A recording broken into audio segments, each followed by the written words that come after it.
இயற்கை வேளாண் அறிஞர் நம்மாழ்வார் அவர்கள் சொன்னதை போல 2 வண்டிகள் ஊருக்குள் வந்தது. ஒன்று ஆட்களை பூரா ஏத்திட்டு போய் நகரத்துக்குள்ள கொட்டுச்சு. இன்னொரு வண்டி வந்துச்சு, இருக்கக்கூடிய கம்மாய்களையும் ஆறுகளையும் இருக்கக்கூடிய மணலை பூரா அள்ளிட்டு போய் நம்முடைய நீர்நிலைகளை சிதைத்து சின்னாபனப்படுத்தி விட்டார்கள்.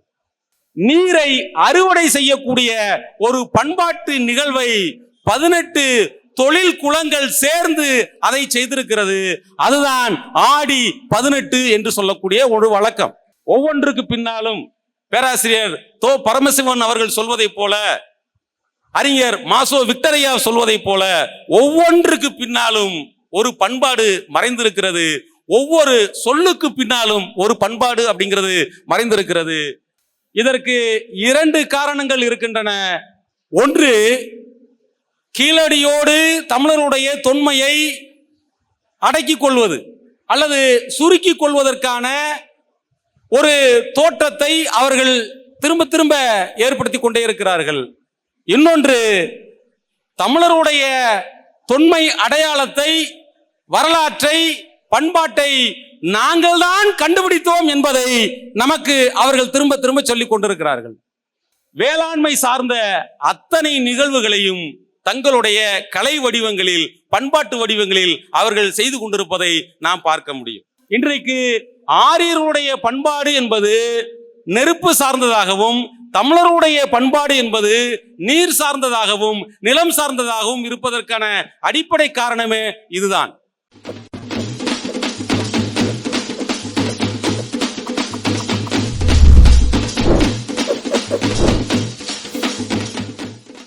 கெஞ்சுவதில்லை பிறர்வால், அவர் செய் கேட்டினுக்கும் அஞ்சுவதில்லை, மொழியையும் நாட்டையும் ஆளாமல் துஞ்சுவதில்லை, எனவே தமிழர் தோள் எழுந்தால் எஞ்சுவதில்லை, உலகில் எவரும் எதிர் நின்றே.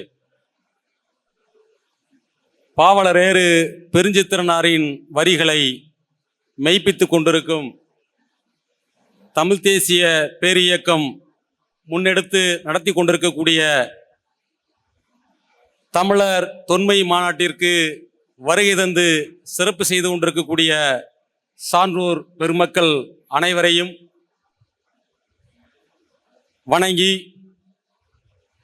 மிக குறுகிய காலத்திற்குள் எனக்கு வழங்கப்பட்ட அந்த பொறுமையின் கீழே சில செய்திகளை உங்கள் முன்பாக பகிர்ந்து கொள்ள விரும்புகிறேன். தற்போது தமிழ்நாடு முழுக்க தமிழர்களுடைய தொல்லியல் அகழாய்வை மட்டுமே மையப்படுத்தி, அதுவும் குறிப்பாக கீழடி அகழாய்வை மட்டுமே மையப்படுத்தி பேசுபொருள் ஆக்கப்பட்டு கொண்டிருக்கிறது. கீழடிதான் தமிழர்களுடைய தொல்லியலை முதலாக நமக்கு அறிவித்தது போலவும், கீழடியோடு தமிழர்களுடைய தொன்மை வரலாறு அதற்குள் உள்ளடங்கி போவதாகவும், திரும்ப திரும்ப இந்த கீழடி அகழாய்வை மையப்படுத்தி மட்டும்தான் தற்போது தமிழ்நாடெங்கும் பல்வேறு விதமான பரப்புரைகளும் பல்வேறு விதமான கருத்தாக்கங்களும் உருவாக்கப்பட்டு கொண்டிருக்கின்றன. இதற்கு 2 காரணங்கள் இருக்கின்றன. ஒன்று, கீழடியோடு தமிழருடைய தொன்மையை அடக்கிக் கொள்வது அல்லது சுருக்கிக் கொள்வதற்கான ஒரு தோற்றத்தை அவர்கள் திரும்ப திரும்ப ஏற்படுத்தி கொண்டே இருக்கிறார்கள். இன்னொன்று, தமிழருடைய தொன்மை அடையாளத்தை, வரலாற்றை, பண்பாட்டை நாங்கள் தான் கண்டுபிடித்தோம் என்பதை நமக்கு அவர்கள் திரும்ப திரும்ப சொல்லிக் கொண்டிருக்கிறார்கள். ஒன்று, வரலாற்றை சுருக்குவது, இன்னொன்று, இந்த வரலாற்றை நான் தான் கண்டுபிடித்து தந்தேன் என்பதை போல சொல்லுவது. அதுதான் இங்கு தமிழ் சூழலில் இங்கு அறிவுலக தரப்பினரால் முன்வைத்து செயல்படுத்தப்பட்டு கொண்டிருக்கிறது.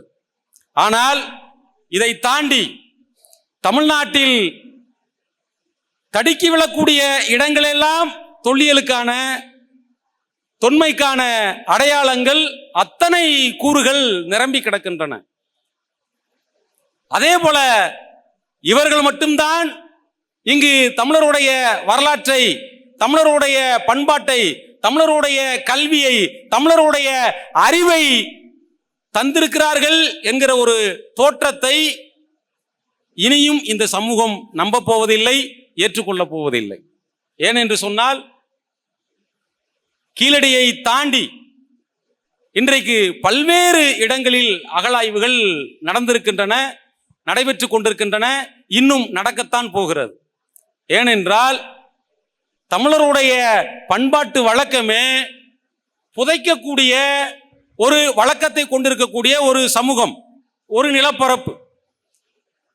இந்திய வரலாறு முழுக்க இரண்டு விதமான பண்பாடுகளைத்தான் கொண்டிருப்பதாக வரலாற்று ஆய்வாளர்களும் தொல்லியல் ஆய்வாளர்களும் நமக்கு எடுத்துரைத்து சொல்லியிருக்கிறார்கள். ஒன்று நெருப்பு சார்ந்த பண்பாடு, இன்னொன்று நீர் சார்ந்த பண்பாடு. தமிழ்நாடு முழுக்க எங்கு பார்த்தாலும் தமிழருடைய பண்பாட்டு அடையாளங்களும் தொல்லியல் அடையாளங்களும் வரலாற்று அடையாளங்களும் பல்வேறு விதமான அகழாய்வு பொருட்களும் நினைவு சின்னங்களும் நமக்கு அதிகப்படியான அளவுக்கு கிடைத்து கொண்டிருப்பதற்கான அடிப்படை காரணம், இங்கு தமிழருடைய பண்பாடு நீர் சார்ந்தும் நிலம் சார்ந்துமான ஒரு பண்பாடு. ஏனென்று சொன்னால், நாடோடிகளாகவும் அலைகுடிகளாகவும் அலைந்து திரிந்து வாழ்ந்து கொண்டிருக்கக்கூடிய மக்கள் அவர்கள் தங்களுடைய தடயங்களை புதைக்கக்கூடிய ஒரு வழக்கத்தை அவர்கள் கொண்டிருக்கவில்லை. அவருடைய இப்ப யாராவது இறந்து போனாங்க அப்படின்னா அவர்கள் எரித்து விட்டு அந்த இடத்தை விட்டு இன்னொரு இடத்துக்கு வந்து போய்கிட்டே வந்து இருப்பாங்க.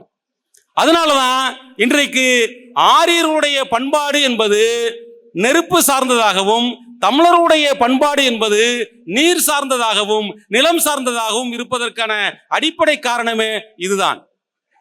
இந்த நீர்தான் தமிழருடைய அலைகுடி வாழ்க்கையிலிருந்து, நாடோடி வாழ்க்கையிலிருந்து, காட்டுமிராண்டி வாழ்க்கையிலிருந்து நிலையாக வாழ்வதற்கான ஒரு வாழ்க்கை சூழலை இந்த நீர் தான் ஏற்படுத்தி கொடுக்கிறது.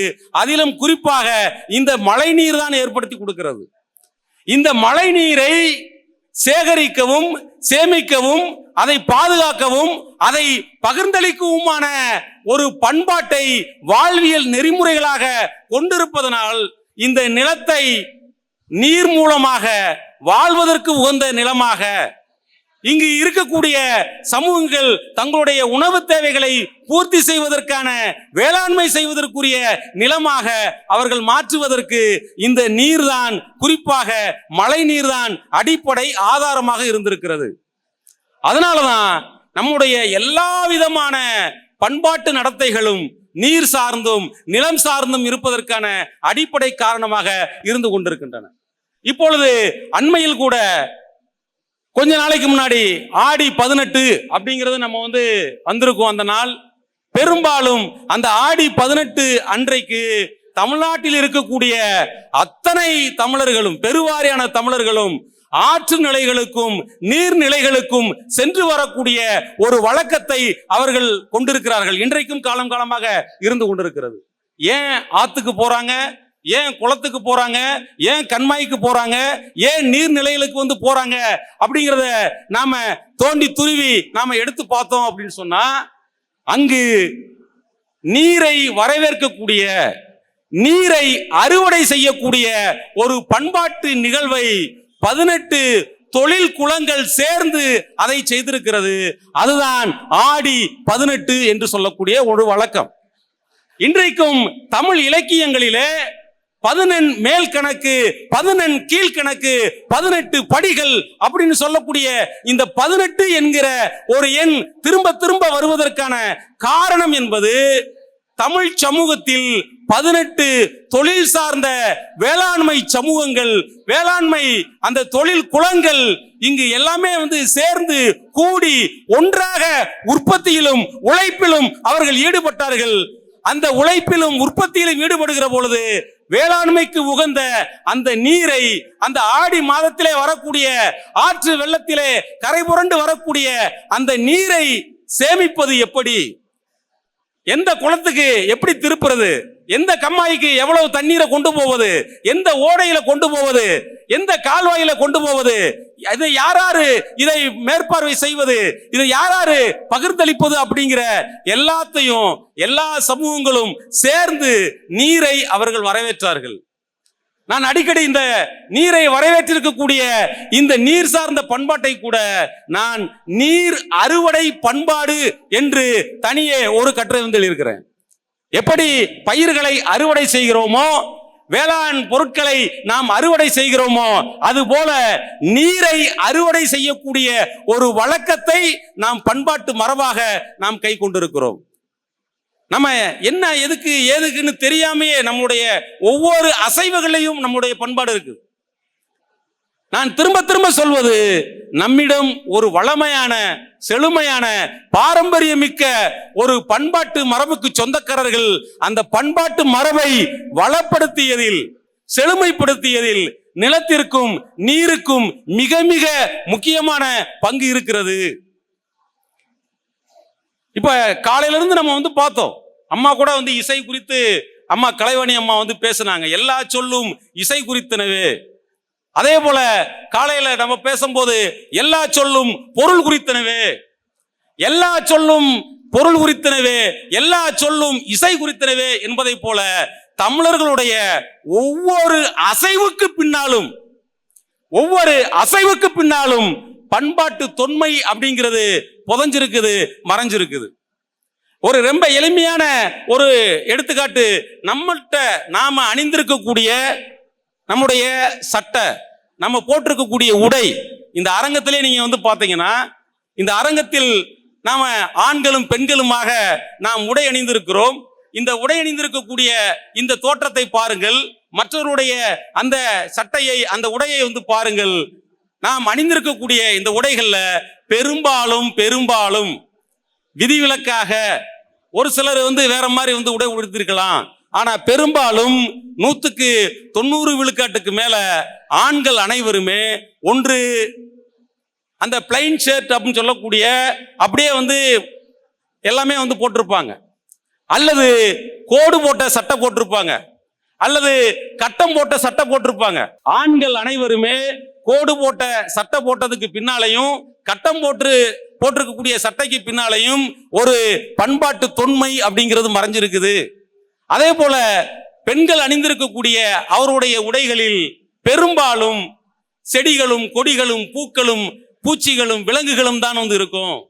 இதற்கு பின்னால நம்ம எடுத்து பார்த்தோம் அப்படின்னா, ஆண்கள் பெரும்பாலும் அவர்கள் வயல் வரப்பு வெட்டுக்கிறாங்க, உழுகுறாங்க. உழுகும் போது அந்த சால் பிடிச்சு உழுகும் போது கோடு கோடா உழுதுட்டு போறாங்க பாருங்க. அதே போல பார் போடுதுன்னு சொல்லுவாங்க, பாத்தி போடுதல்னு சொல்லுவாங்க. பாத்தி போடும் போது கட்டங்கட்டமா பாத்தி கட்டுறாங்கல்ல. இந்த கட்டங்கட்டமா பாத்தி கட்டக்கூடியது, அந்த உழுகும் போது கோடு போடக்கூடியது, அந்த அழகியல் உணர்வு அப்படிங்கிறது இவன் உடுத்தக்கூடிய உடையிலும் இருக்கிறது. அதே போல விதைப்பது, காய்கறிகளை அறுவடை செய்வது, பூக்களை பறிப்பது, இப்படி விதைகளோடும் வித்துக்களோடும் செடிகளோடும் கொடிகளோடும் அந்த விலங்குகளோடும் அந்த தாவரங்களோடும் நெருக்கமான ஒரு உறவு கொண்டிருப்பதனால பெண்களுடைய உடை வழக்கமும் சரி, அவர்களுடைய ஆடை அணிகலன்களும் சரி, எல்லாமே இந்த நிலத்தோடு சம்பந்தப்பட்டிருக்கக்கூடிய ஒன்றாகத்தான் இருக்க முடியும். இப்ப மேடையில கொஞ்ச நேரத்துக்கு முன்னால மல்லர் கம்பம் அப்படிங்கிற ஒரு நிகழ்ச்சி நடத்தினாங்க. மிக சிறப்பான நிகழ்ச்சி. நான் உண்மையிலே பார்த்து வியந்து போனேன். ஏன்னா எல்லா பேருமே அந்த நிகழ்ச்சியை, அந்த நிகழ்த்துதலை ஒரு மரத்திலே ஒரு கம்பத்திலே ஏறுவதாகத்தான் நீங்கள் எல்லோரும் பார்த்திருப்பீங்க. அதுல அந்த வீரர்களுடைய சாகசம்தான் இருப்பதாக நீங்கள் நினைத்திருப்பீர்கள். ஆனால் நீங்க நுட்பமா கவனிச்சு பார்த்தீங்கன்னா தெரியும், அந்த மரம் என்பது ஒரு மரம் இருக்கு. ஒரு வனத்துல, ஒரு காட்டுல, ஒரு ஊர்ல ஏகப்பட்ட மரங்கள் இருக்கும். இந்த மரம் சார்ந்த வனங்களில், மரம் சார்ந்த காடுகளில் இருக்கக்கூடிய தமிழ்நாட்டுல அல்லது இந்த நிலத்துல எத்தனை பறவைகள் இருக்குதோ, எத்தனை பூச்சிகள் இருக்குதோ, எத்தனை விலங்குகள் இருக்குதோ, அத்தனை விலங்குகள், பறவைகள், பூச்சிகளுடைய செயல்பாடுகளைத்தான் ஒரு போலச் செய்தலாக அந்த கம்பத்திலே அவர்கள் நிகழ்த்தினாங்க. ரொம்ப கூர்ந்து பார்த்தீங்கன்னா தெரியும். ஒரு வௌவால் தொங்குவதை போல தொங்குவாங்க, ஒரு குரங்கு தொங்குவதை போல தொங்குவாங்க, ஒரு பறவை அதில் அமர்ந்திருப்பதை போல அமர்ந்திருப்பாங்க. எத்தனை ஜீவராசிகள் இருக்கிறதோ அத்தனை ஜீவராசிகளையும் இவன் கண்கொண்டு பார்த்தான். அதை போல இவன் செய்து பார்க்க வேண்டும் என்று நினைத்தான்.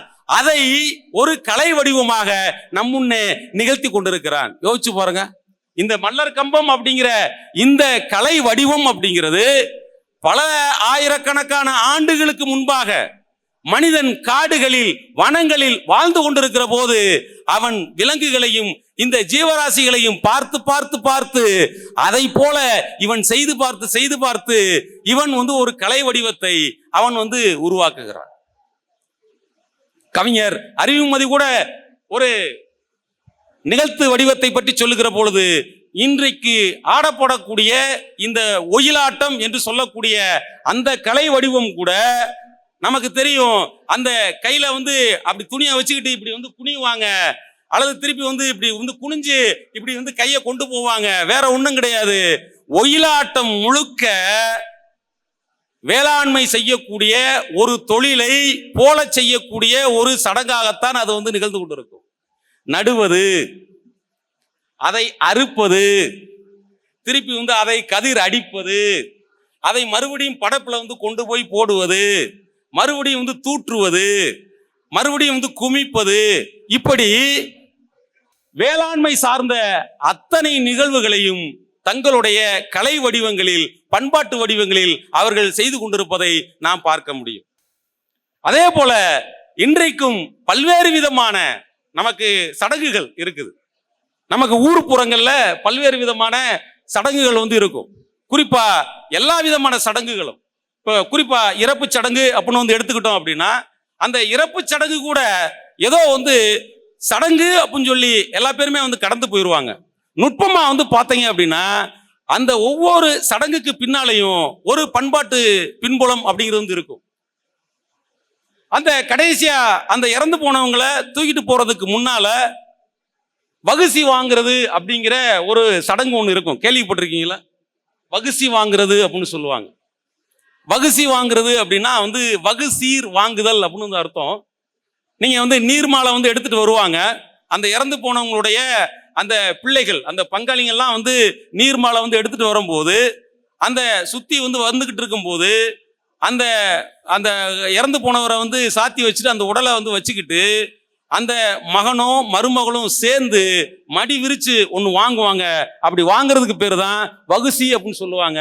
அது என்ன வாங்குவாங்க அப்படின்னா, சாணியில நவதானியங்கள் இருக்கு பாருங்க, நவதானியங்கள் இருக்கிறத அந்த சாணியில அவங்க உருட்டி உருட்டி, இந்தப்பா இவர் இறந்து போயிட்டாரு, இனிமேல் உங்களை சந்திக்க போறதில்ல, இதுதான் கடைசி சந்திப்பு, இந்த இவர் கொடுக்கக்கூடிய ஒரு சீதனம் அப்படிங்கிறது இதுதான் அப்படிங்கிறத மருமக முந்தானியை விரிச்சு வாங்குவாங்க.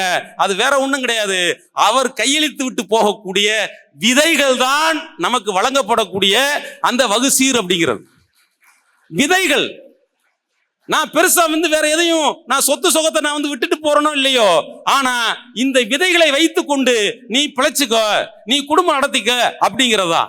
அந்த விதையை கொண்டு அந்த வகுசியை கொண்டு அந்த செவுத்துல வச்சிருப்பாங்க. மறுபடியும் அந்த 8ஆம் நாள் 16 நாள் கழிச்சு அவங்க அதை எடுத்து திருப்பி ஒரு நீர்நிலைகள்ல கம்மாயிலையோ அல்லது குளத்திலேயோ கிணத்துலயோ அதை கொண்டு போய் போடுவாங்க. எல்லாமே நாம் சடங்கு சம்பிரதாயம் என்று சொல்லக்கூடிய ஒவ்வொன்றுக்கு பின்னாலும் பேராசிரியர் தோ பரமசிவன் அவர்கள் சொல்வதை போல, அறிஞர் மாசோ விக்டரையா சொல்வதை போல, ஒவ்வொன்றுக்கு பின்னாலும் ஒரு பண்பாடு மறைந்திருக்கிறது. ஒவ்வொரு சொல்லுக்கு பின்னாலும் ஒரு பண்பாடு அப்படிங்கிறது மறைந்திருக்கிறது. கடைசியாக இறுதியாக ஒரு சொல்லுக்கு பின்னால ஒரு வரலாறு இருக்குது, ஒரு பண்பாடு இருக்குது, ஒரு தொன்மை இருக்கு அப்படிங்கிறதுக்கு கீழடி என்கிற ஒரு சொல்லே நமக்கு மிக முக்கியமான ஒரு சான்று. ஒரு காலம், ஒரு வரலாறு, ஒரு தொன்மை, ஒரு அடையாளம், ஒரு இனம் மண்ணுக்கு கீழே ஒரு காலம், ஒரு வரலாறு, ஒரு அடையாளம், ஒரு இனம் மண்ணுக்கு கீழே மண்ணுக்கு அடியிலே புதைந்திருக்கிறது அப்படிங்கிறத 4000 ஆண்டுகளா அந்த சொல் 3 எழுத்து சொல் கீழடி அப்படிங்கிற அந்த சொல் தன்னை தக்க வச்சு தான் கீழடியா அப்படின்னா என்ன? அந்த கீழடிங்கிற சொல்லே ஏதோ ஒண்ணு உள்ளுக்குள்ள மறைஞ்சிருக்கிறது மாதிரி இருக்கு அப்படிங்கிறத யோசிக்க வைத்தது. அதனுடைய விளைவுதான் இன்றைக்கு அந்த கீழடியில கிடைத்திருக்கக்கூடிய பல்வேறு விதமான பொருட்கள், அகழாய்வு மூலமாக கண்டறியப்பட்டிருக்கக்கூடிய பல்வேறு விதமான பொருட்கள் தமிழருடைய பண்பாட்டு பாரம்பரியத்தை உலகுக்கு சொன்னது. அதுல நமக்கு மாற்று கருத்து கிடையாது. கீழடி அகழாய்வை ஒரு ஜனரஞ்சகப்படுத்தியதுல, மக்கள் மயப்படுத்தியதுல, பொதுவாக தொல்லியல் சார்ந்த அறிவையும் அக்கறையும் ஆர்வத்தையும் ஏற்படுத்தியதில இவர்கள் ஒரு மகத்தான பங்களிப்பை செய்தார்கள், நாம் மறுக்கவில்லை. ஆனால் இந்த பண்பாடு, இந்த தொல்லியல், இந்த வரலாறு யாருடைய வரலாறு என்று சொல்லியிருக்க வேண்டும்? தமிழருடைய வரலாறு, தமிழருடைய பண்பாடு, தமிழருடைய அடையாளம், தமிழருடைய தொன்மை என்று தானே சொல்லியிருக்கணும். இங்க தமிழருடைய தாய்மடி கீழடி என்றெல்லாம் பேசிவிட்டு பிடிமண் எடுத்து ஊராக பிரச்சாரம் செய்துவிட்டு பாராளுமன்றத்தில் கீழடி நாகரிகம், திராவிட நாகரிகம் என்று சொல்வது தமிழருடைய அடையாளத்தை மறைப்பது, திரிப்பது, சிதைப்பது தவிர வேறு என்னவாக இருக்க முடியும்? ஆகவே இதே மதுரையில் கீழடி வரலாற்றை சுருக்க பார்க்கக்கூடிய ஒரு முயற்சி நடந்து கொண்டிருக்கிறது. கீழடி வரலாறோடு தமிழருடைய வரலாறு முடிந்து விட்டது போதும் என்பதை போல ஒரு நிறைவை அடைந்து கொண்டிருக்கக்கூடிய ஒரு சூழல் உருவாகி கொண்டிருக்கிறது. அதை உடைத்து இல்லை கீழடியும் எங்களுக்கு ஒரு அடையாளம் தான், கீழடியை தாண்டி இன்னும் எங்களுக்கு ஆயிரக்கணக்கான நூற்றுக்கணக்கான கீழடி பொருட்கள் கிடைத்து கொண்டே இருக்கும். ஏனென்றால் நம்முடைய வழக்கம் நீர் சார்ந்த, நிலம் சார்ந்த ஒரு பண்பாட்டு வழக்கத்தை நாம் கொண்டிருப்பதனால நமக்கு இன்னும் பல்வேறு விதமான சான்றுகள் கிடைக்கத்தான் கிடைக்கும். ஆனால் இன்றைக்கு என்ன செய்து கொண்டிருக்கிறார்கள்?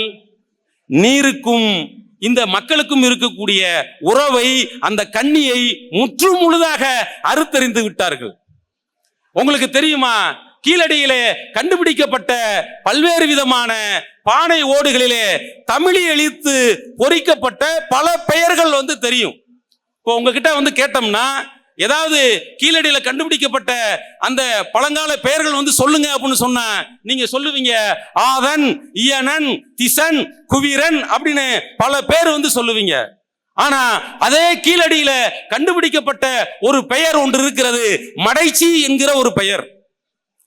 இந்த மடைச்சி என்கிற ஒரு பெயரை குறித்து தொல்லியல் துறையோ அல்லது இங்க இருக்கக்கூடிய ஆய்வாளர்களோ பெரிதாக எதுவுமே பேசவில்லை.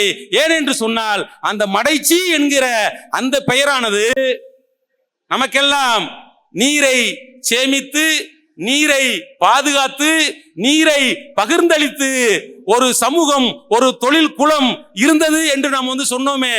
அந்த நீராணிக்கர், நீர் அளவைக்காரர், மடையர், மடை குடும்பர் என்று பல்வேறு பெயர்களில் நீர் மேலாண்மையை செய்து வந்திருந்த அந்த சமூக குலத்தினுடைய, தொழில் குலத்தினுடைய ஒரு பெண்பால் பெயர்தான் அந்த மடைச்சி என்கிற அந்த சொல்.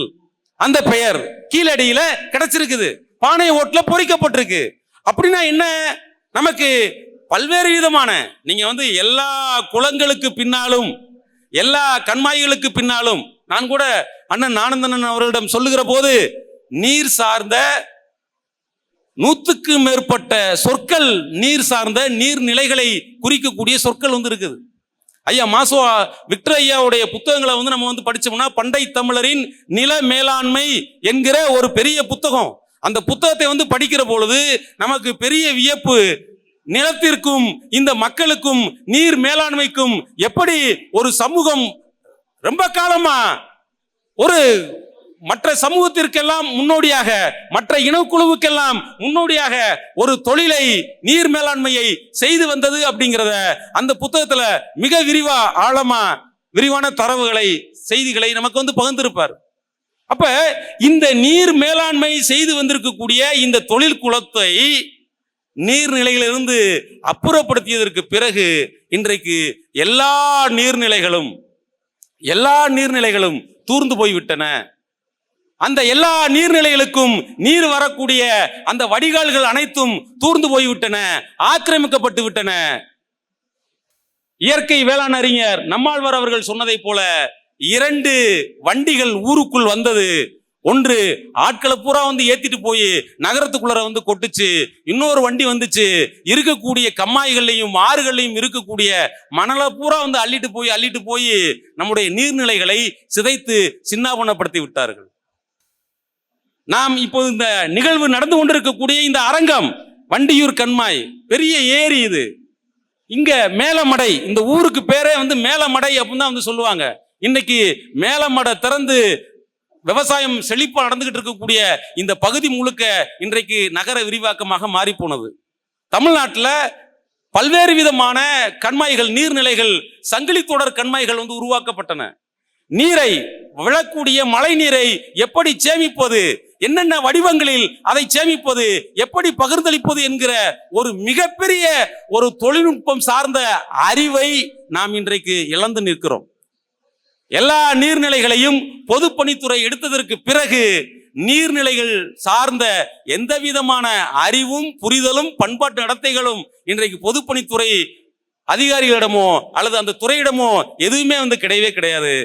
காரணம் பார்த்தீங்கன்னா அதனுடைய விளைவு இன்றைக்கு 10 யானைகள் முங்கக்கூடிய அளவுக்கு ஒவ்வொரு கம்மாயிலையும் ஒவ்வொரு குழியும் மண்ணை பூரா தோண்டி எடுத்துட்டான். தண்ணி எப்படி மடை போய் ஏறு பாயும்? அப்ப மடை ஏறாத கண்மாய்கள் இருக்கிற போது அங்க இருக்கக்கூடிய வயல்வெளிகள் எப்படி விளையும்?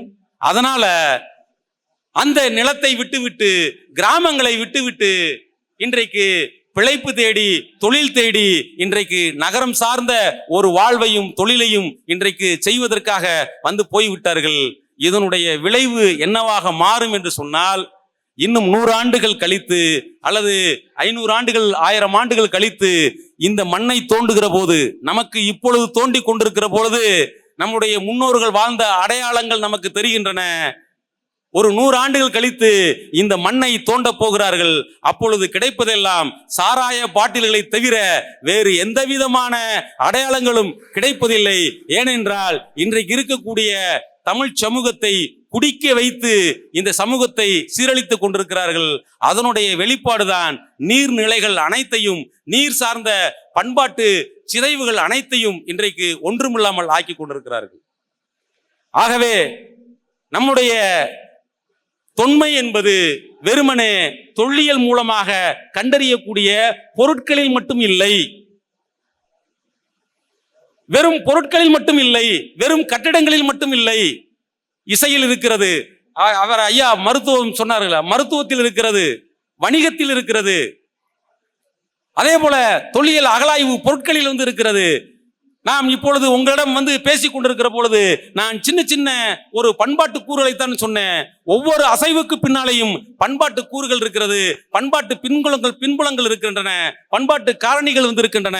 அதை நாம் தேடி தேடி தேடி கண்டுபிடிக்கிற பொழுது தமிழருடைய தொன்மை என்பது எவ்வளவு தூரத்திற்கு மிக பழமையானது, முன்னோடியானது, மூத்தது என்பதை உலகத்திற்கு பறைசாற்ற முடியும். மிகச்சிறந்த முறையில இந்த நிகழ்வை, இந்த மாநாட்டை நடத்தி கொண்டிருக்கிறார்கள். நான் பேசுவதை நிறுத்தி அரங்குகளிலும் இது போன்ற மாநாடுகளிலும் கருத்தரங்குகளிலும் பேசுவதை நிறுத்தி 1/4 நூற்றாண்டு ஆகிவிட்டது.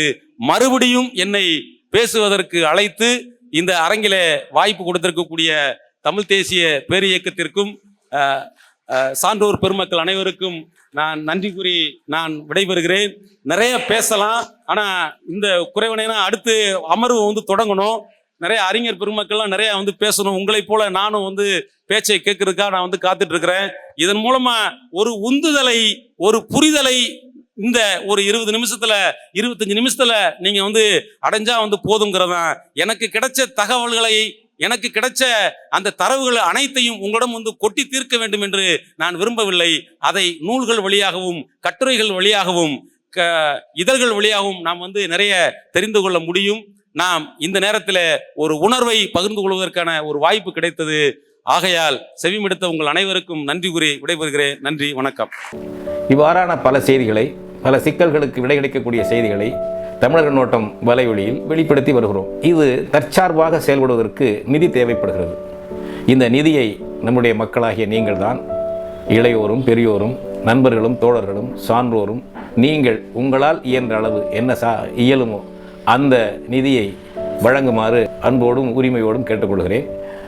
உங்களுக்கு நன்றி உணர்வோடும் பொறுப்புணர்வோடும் தமிழர் கண்ணோட்டம் செயல்படும் என்பதை உறுதி தெரிவித்துக் கொள்கிறேன். நன்றி, வணக்கம்.